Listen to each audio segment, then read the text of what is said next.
28 verse 19 to 20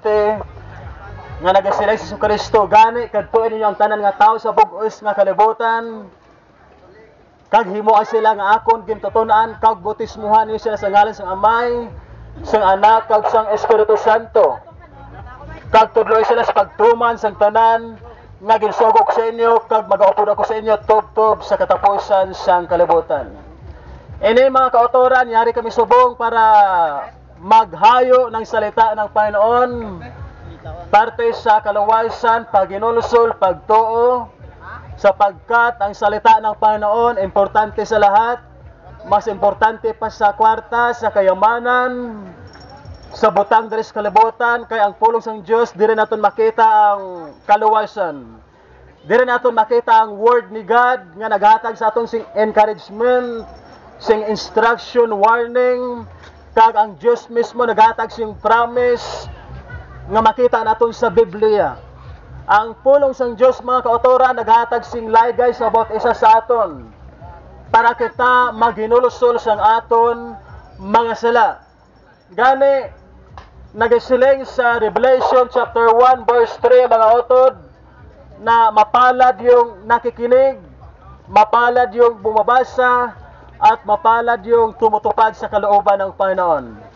Sabi sa Lucas chapter 10 verse 16, sa tion nga ginpawali ni Kristo ang iyang mga apostoles sa Israel, sa Jerusalem, nagsilay si Kristo ang nagabaton sa inyo, nagabaton man sa akon. Ang nagapamati sa inyo, nagapamati man sa akon, pero ang nagasikway sa inyo, nagasikway man sa akon kag sa nagpadala sa akon. Gani kung kita subong mga kautoran magpamati isang pulong sang Dios, nagapamati kita sa iya. Kung ginbaton ninyo kami subong nga inoras, ang Dios mismo ang inyo ginbaton. Nagkari kami dire sa sini nga lugar, wala kami nagawali sa amo ng kaalam, kundi nagawali kami sa kaalam sang Dios, nagawali kami sa pulong sang Dios nga amo ang naghatag sa aton sing kaluwasan, amo ang way para kita makasulod sa kanyang kaharian. Gani aton pagatunan ang parte sa paghinulsol mga kautoran, ang Diyos mismo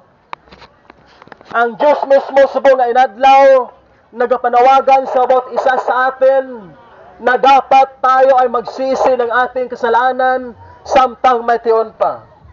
sapagkat mag-abot ang tion mga kautoran nga madulan ang kaluwasan